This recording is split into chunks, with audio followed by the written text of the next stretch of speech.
এই খরচ বাঁচাতে সাধারণ মধ্যবিত্ত পরিবারগুলো কোন ভুলগুলি করেন?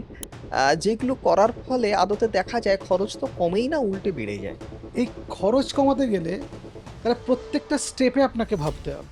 তাহলে একটু নিজেদের খোঁজ খবর করে দেখে নিতে হবে কোন জায়গায় একটু কম খরচে টেস্টগুলো হয়ে যাচ্ছে।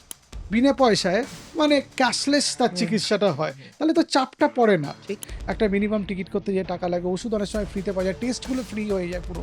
এই ওষুধ এবং চিকিৎসার খরচ কমানোর পিছনে ডায়েট এবং এক্সারসাইজের কি রোল আছে? কিছুদিন আগেই আমাদের YouTube এ একজন কমেন্ট করে জানিয়েছিলেন যে, "দাদা আমি একটা মধ্যবিত্ত পরিবারের ছেলে। আমার বাবা-মার চিকিৎসার পেছনে অনেক টাকা খরচা হয়ে যায়। আ এমন কি কোনো উপায় বা টিপস আপনি দিতে পারেন? যাতে আমাদের চিকিৎসার খরচটা আমরা একটু কমিয়ে আনতে পারি?" এবং উনি বিশেষভাবে রিকোয়েস্ট করেছিলেন যে ডক্টর এস এম মল্লিক যদি এই ব্যাপারে আলোকপাত করেন। তো যাই হোক আজকে আমরা অমিতাভ চক্রবর্তী ক্লিনিকে এবং আমাদের সঙ্গে আছেন আমাদের শহরের বিশিষ্ট চিকিৎসক, হ্যাঁ, এবং অবশ্যই ডক্টর এস এম মল্লিক। নমস্কার ডাক্তারবাবু। নমস্কার। মধ্যবিত্ত বাঙালির একটা বড় সমস্যা হচ্ছে চিকিৎসার খরচ।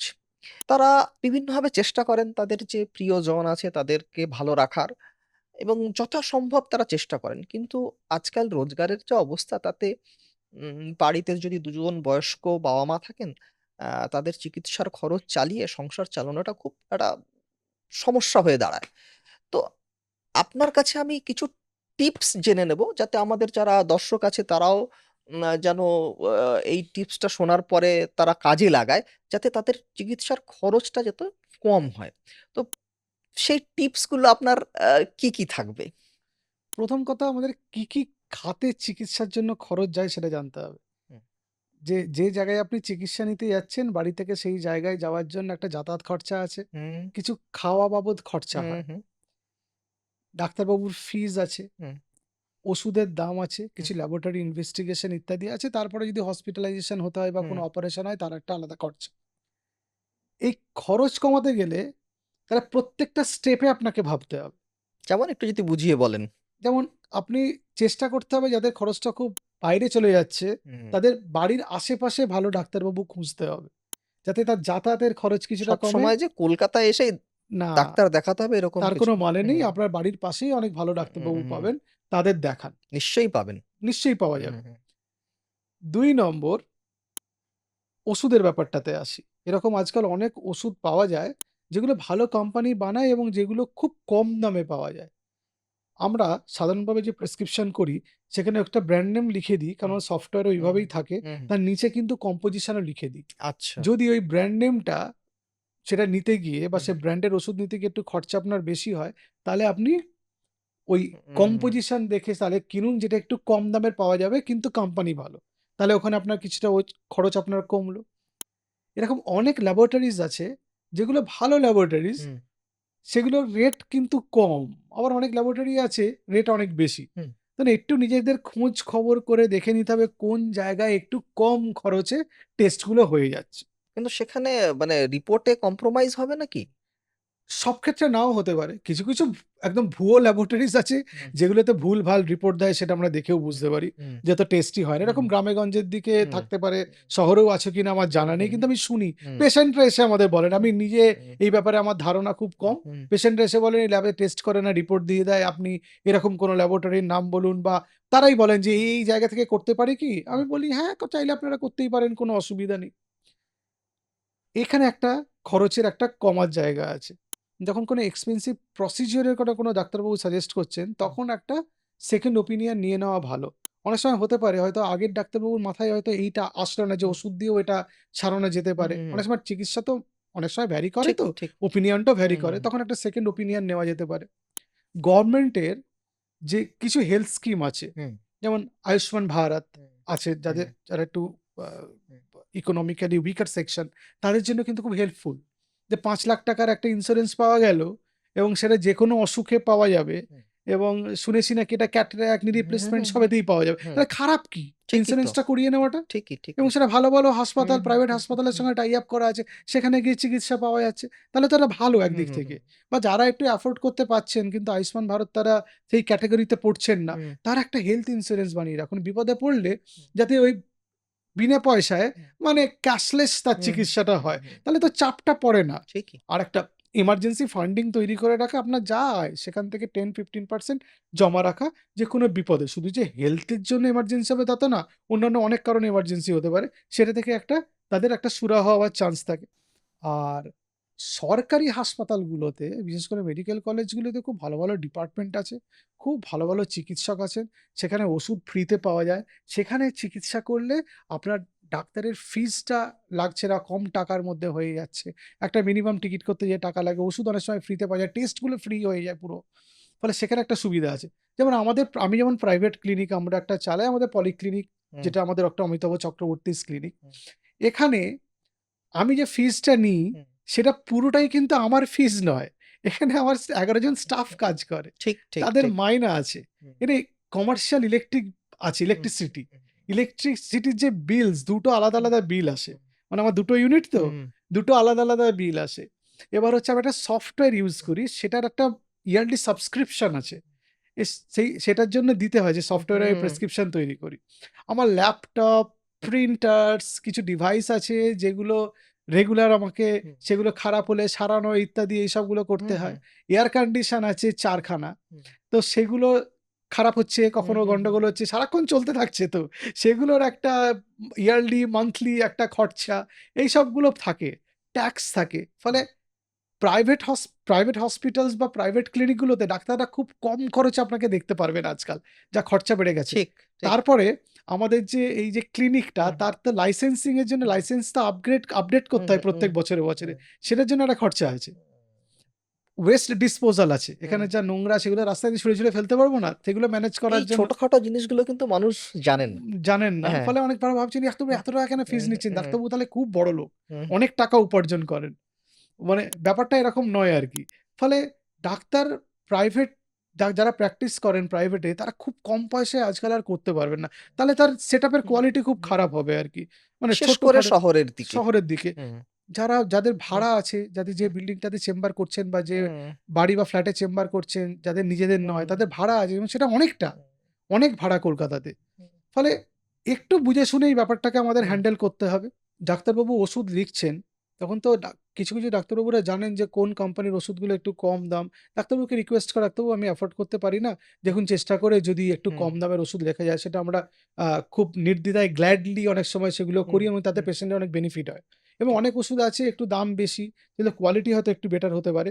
কিন্তু যাদের ওষুধ কিনতেই অসুবিধা হচ্ছে, হুম, তাদের ক্ষেত্রে একটু কম দামের ওষুধ লেখা যেতেই পারে। আচ্ছা। আর অনেকের ধারণা যে সামান্য কিছু হলো বাড়িতে রাখলে হয়তো বিপদ হয়ে হুম, যাবে। হসপিটালে ডাক্তারবাবু আপনি ভর্তি করে নিন, হুম, ভর্তি করে নিন। আরে ডাক্তারবাবুকে ব্যাপারটা বুঝতে দিন। হয়তো হুম, খুব সামান্য ব্যাপার। আপনার ক্ষেত্রে খুব বড় অসুখ মনে হচ্ছে। হুম, ডাক্তারবাবু হয়তো কনফিডেন্ট, হুম, তিনি আত্মবিশ্বাসী যে বাড়িতে কিছু ওষুধ দিয়ে আপনাকে সারিয়ে ফেলতে হুম, পারবেন। সুতরাং অপ্রয়োজনীয় হাসপাতালে ভর্তি হওয়াটা এড়িয়ে যেতে হবে। অনেকে বলেন যে আমার একটা মেডিক্লেম আছে ডাক্তারবাবু একটু ভর্তি করে নিন না। ভর্তি করে একটু টেস্টগুলো হুম, করিয়ে হুম, নিন হুম, না। হুম, যে মেডিক্লেম বা স্বাস্থ্য বীমা কোম্পানিগুলো এত বোকা না। যে আপনি টেস্টিং করার জন্য ভর্তি হচ্ছেন আর তারা ধরতে পারবে না, হুম, আর তারা আপনাকে সবটা দিয়ে দেবে। ঠিক। তার মানে আপনাকে ডাক্তারবাবুকে আপনি অনুরোধ করছেন যে মিথ্যে অসুখ লিখে ভর্তি হুম, করার জন্য, সেটা ডাক্তারবাবুরা করবে না। আচ্ছা।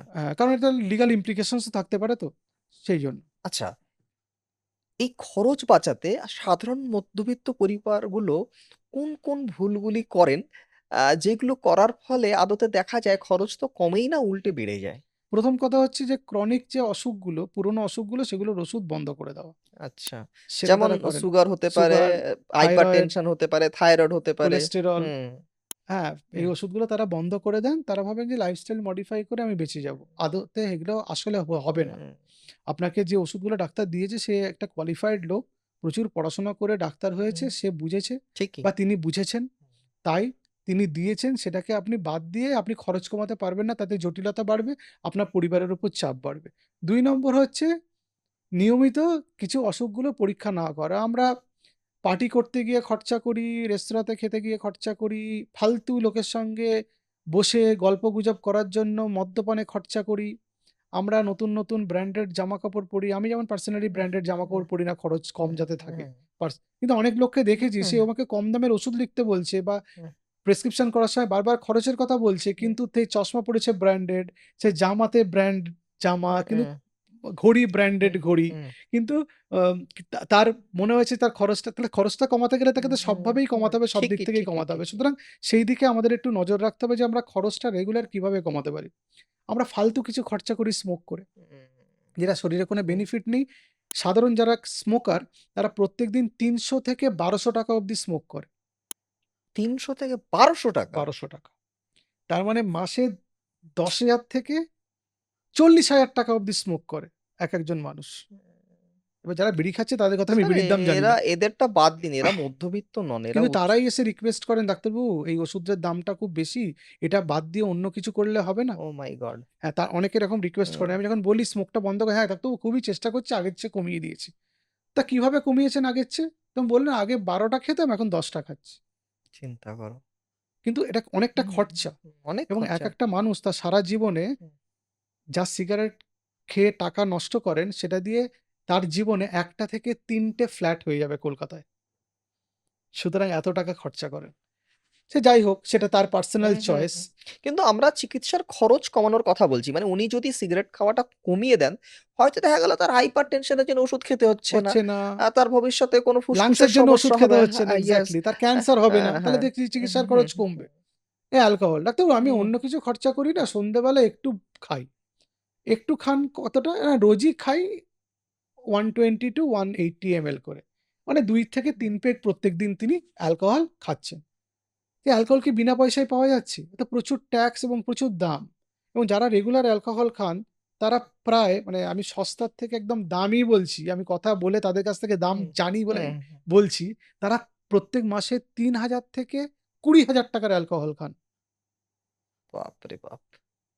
তারাই আবার এসে বলেন হুম, যে ওষুধের দাম কম, চিকিৎসার দাম কম বা কিভাবে কমানো যাবে। তাদের কথা যদি আপনি না ধরেন, ওভারঅল যদি লোকের কথা বলেন, তাহলে চিকিৎসার খরচ কমাতে গেলে আপনাকে লাইফস্টাইল ঠিক করতে হবে। আপনার খাবার ঠিক খেতে হবে, বাইরে খাবার কমাতে হবে, অ্যালকোহল স্মোকিং বন্ধ করতে হবে, ঠিক করে ঘুমাতে হবে, রেগুলার এক্সারসাইজ করতে হবে, শরীরে ওজন নিয়ন্ত্রণ করতে হবে। এবং একটু নিজেকে পড়াশোনা করে স্টাডি করে দেখে নিতে হবে ওই একই ওষুধের সেম কম্পোজিশন সেম রেখে কিভাবে ভালো কোম্পানির অন্য ব্র্যান্ড একটু কম হুম, দামে হুম। পাওয়া যায় সেগুলো প্রকিউর করা। যেমন রসুভাস্ট্যাটিন। কিছু কোম্পানির রসুভাস্ট্যাটিন এক পাতার দাম ৳৮০ আছে, কিছু কোম্পানির রসুভাস্ট্যাটিন ৳৩০০ আছে। ৩০০ ৳৩৫০ আছে। আছে। আমি ফ নিজে খাই। হ্যাঁ, হুম, হুম, ৳৩০০-৩৫০ আছে। হুম, ফলে যেটা কম দাম, একটু ভালো কোম্পানি সেটা খান। এবার ভালো কোম্পানি আপনি কি করে জানবেন? ইন্টারনেটে গিয়ে একটু রিসার্চ হুম, করতে হবে। হুম, আপনার ডাক্তারবাবুকে আপনি জেনে নিন যে এই হুম, কোম্পানির ওষুধ খেতে পারবেন হুম, কিনা। হুম, হুম। ঠিক আছে? ডাক্তারবাবুকে আপনি বলুন যে বলুন। আমি পাচ্ছি না, আপনি এমন এমন ওষুধ ব্র্যান্ডের দিন লিখুন। যাতে ডাক্তারবাবুরাও হুম, অনেক সময় জানে না কোন হুম, ব্র্যান্ডের হুম, কি হুম, দাম। হুম, হুম। ঠিকই, ঠিকই। বুঝতে পেরেছেন? সম্ভবও স না। স হুম, আইডিয়া নেই। হুম, মানে আমাকেও যদি বলেন এই ওষুধটা হুম, ডাক্তারবাবু আপনি আমাকে লিখেছেন এই কোম্পানির এই রসুভাস্ট্যাটিন হুম, ব্র্যান্ড। হুম, এটা কত দাম আমি বলতে হুম, পারব হুম, না। আমি ইন্টারনেট ঘেঁটেই দেখেই আমি বলি। আমি তো ল্যাপটপে প্রেসক্রিপশন করি হুম। তো ফলে আমার কাছে অ্যাক্সেস থাকে ইন্টারনেটের। আমি সঙ্গে দেখে বলি হ্যাঁ, এটার এত দাম। ফলে আমি এরকম মুখস্থ নেই। ফলে আপনারা আমাদের যদি মনে করিয়ে দেন এই দাম দাম বেশি এর থেকে কম দামে লিখুন তখন আমরা লিখতে পারি। কারণ আমাদের কাছে সব কোম্পানির লোকজন আসে, তারা তাদের ওষুধ প্রমোট করে। এবার ২৫ টা হয়তো রসুভাস্ট্যাটিন ব্র্যান্ডের নাম আমি জানি। হুম, এবং কোন ব্র্যান্ডের কত দাম সেটা আমি জানি না। সেটা তো আপনারা জানা আমাদের সম্ভব বললে না।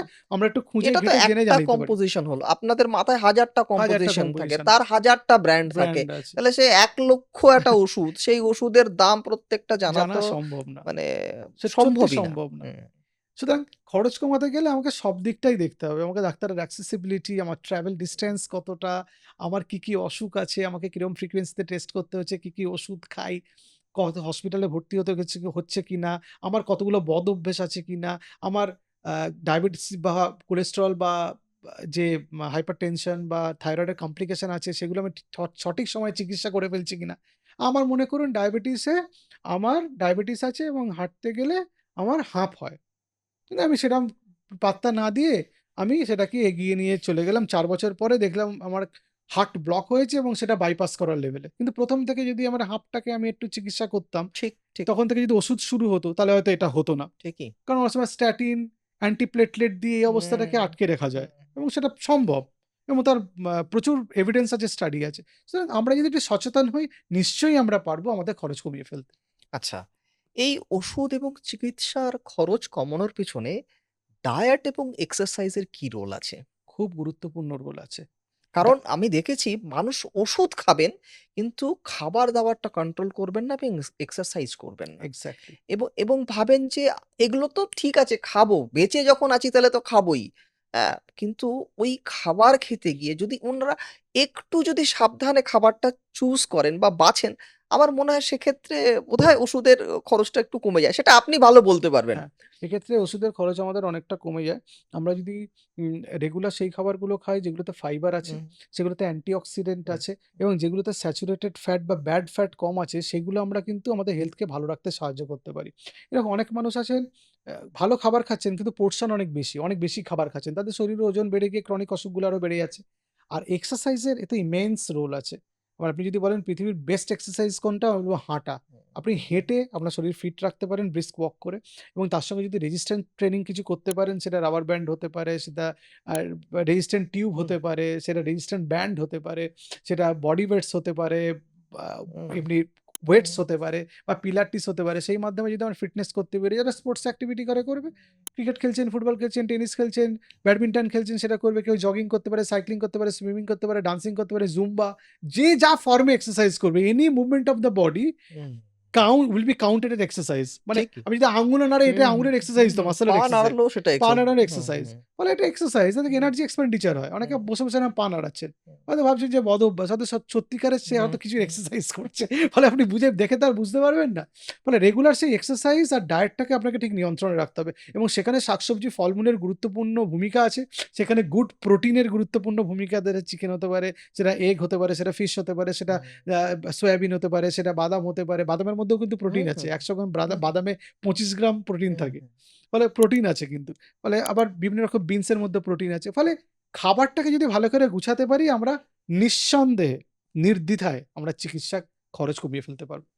সেক্ষেত্রে দেখা গেল যে আমরা উচ্চ রক্তচাপের জন্য ৩ টে ওষুধ খাই। সেক্ষেত্রে দেখা গেল আমাদের ২ টো খেলেই আমাদের হয়ে হ্যাঁ, যাচ্ছে। আমরা যদি খাবারটা ঠিকঠাক করি আর এক্সারসাইজ করি, আমাদের ওজন যদি কমে, হ্যাঁ, সেখানে হাইপারটেনশন ও কমে, ওষুধের ডোজও কমবে। যেটা আপনি আগেও আমাদের বলেছেন। হ্যাঁ, যে যাদের হয়তো ওবেসিটি আছে এবং যাদের হয়তো সুগার আছে বা হাইপারটেনশন আছে তাদের ক্ষেত্রেও মানে আপনি যদি খাবার-দাবারটা ঠিকভাবে নিয়ন্ত্রণে রাখেন তাহলে দেখা গেল সুগারটাও কমলো।